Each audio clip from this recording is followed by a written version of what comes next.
या प्रकारे टम्म फुगलेली भाकरी तुम्हालाही बनवायची असेल तर तुम्ही माझ्या या सगळ्या टिप्स फॉलो करा।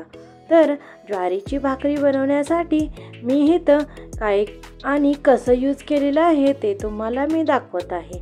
तर बघा, ज्वारीच्या भाकरीवर अशी गरमागरम भाजी आणि कांदा घालून आपण खाल्लं तर खूपच छान लागतं। तर चला, खूप सोप्या पद्धतीने मी इथं भाकरी कशी बनवतात असं सांगितलेलं आहे। तर किचन कट्ट्याला मी असं स्वच्छ असं पुसून घेतलेलं आहे। त्यावरच मी हे ज्वारीचं पीठ असं चाळून घेतलेलं आहे। तर तुम्हाला ज्वारीचं पीठ या प्रकारे चाळून घ्यायचं आहे। ज्वारीचं पीठ चाळून झाल्यानंतर यामध्ये आपल्याला असा खड्डा बनवून घ्यायचा आहे, म्हणजेच यामध्ये आपण गरम पाणी घालू शकतो। तर आपल्याला गरम पाणी करून घ्यायचं आहे। असं काही उकळतं पाणी नको आहे, फक्त गरम झालं तरी चालेल। तर गरम झालेलं पाणी या भाकरीच्या पिठामध्ये म्हणजे ज्वारीच्या पिठामध्ये आपण असं घालून घ्यायचं आहे आणि चमच्याच्या सहाय्याने याला असं मिक्स करत जायचं आहे। जेव्हा आपण हे पाणी घालतो तेव्हा ज्वारीचं पीठ थोडं गरम होतं, म्हणून पहिला तुम्ही चमच्याच्या सहाय्याने असं मिक्स करून घ्या आणि थोड्या वेळानंतर थोडं थंड झाल्यानंतर तुम्ही हाताने असं मिक्स करून घेऊ शकता। आणि त्यानंतर असं थंड पाण्याचा थपका आपल्याला मारून घ्यायचा आहे आणि असं पीठ मळून घ्यायचं आहे। तर बघा, या पद्धतीनेच आपल्याला पीठ मळून घ्यायचं आहे, म्हणजे सगळं पीठ असं छान असं मळून होतं। तर बघा, या पद्धतीने असं मी पीठ मळून घेतलेलं आहे। तर बघा, या प्रकारे आपलं पीठ झालेलं आहे। तर याचा असा एक गोळा काढून घेऊयात आणि त्यालाही असं मळून घेऊयात। तर बघा, असं गोलाकार असा गोळा मी बनवून घेतलेला आहे। आता ज्वारीचं पीठ आपण ह्या कट्ट्यावर असं थोडं घालून घेऊयात आणि यामध्ये आपल्याला अशी भाकरी बनवायची आहे।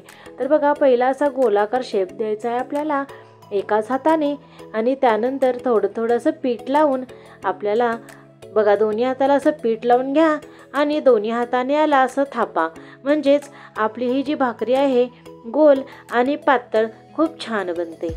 तर बघा, या प्रकारे मी इथं भाकरी बनवलेली आहे।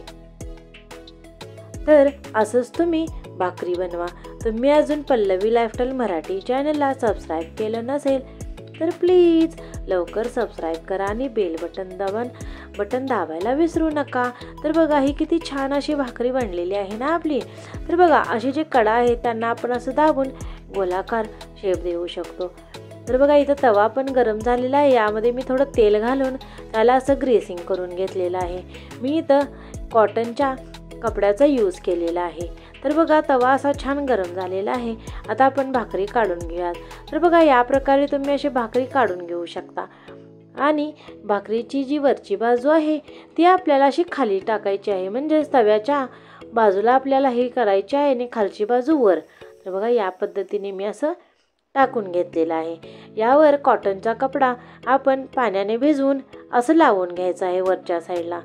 तर बघा, हे पाणी असं लावून घ्यायचं आहे, जास्त पाण्याचा यूज करायचा नाही आहे, फक्त वरची साईड फुल अशी पाण्यानं आपल्याला अशी ओलसर करून घ्यायची आहे। तर चला, गॅसची फ्लेम आपल्याला लोच ठेवायची आहे, म्हणजे आपली भाकरी खूप छान आणि टम्म फुगते। तर हे बघा, साईडने मी असं कळशीच्या साह्याने याच्या कडा काढून घेतलेल्या आहेत। एक साईड पूर्णपणे अशी झाल्यानंतर दुसऱ्या साईडला आपल्याला भाजून घ्यायचं आहे। तर बघा, एक साईड भाजून झाल्यावर दुसरी साईड पण अशी भाजलेली आहे। आता पलटून घेतल्यानंतर कॉटनच्या कपड्याने आपल्याला असं दाबून घ्यायचं आहे, म्हणजेच आपली जी भाकरी आहे अशी ती फुलत राहील। तर बघा, किती छान फुगलेली आहे। अशी टम्म फुगलेली भाकरी कुणाला आवडत नाही सांगा, सगळ्यांना खूप आवडते। तर तुम्ही असेच टिप्स फॉलो करा आणि ज्वारीची भाकरी जरूर बनवा। तर बघा, अशी छान भाकरी बनलेली आहे आणि बघा किती छान फुलत आहे। तर टम्म फुगलेली भाकरी गरम गरम ताटात खूपच छान लागते। तर तुम्हीही असं जरूर बनवा आणि माझ्या चॅनलला लाईक शेअर सबस्क्राईब जरूर करा आणि तुम्हाला ही रेसिपी कशी वाटली मला जरूर कळवा आणि तुमच्या फ्रेंड्समध्ये याला शेअर जरूर करा। तर मी इथं भेंडीच्या भाजीबरोबर आणि कांद्याबरोबर गरमागरम अशी भाकरी सर्व केलेली आहे। तर तुम्ही पण असं सर्व करू शकता। Thanks for watching. Thank you so much. Please like share and subscribe.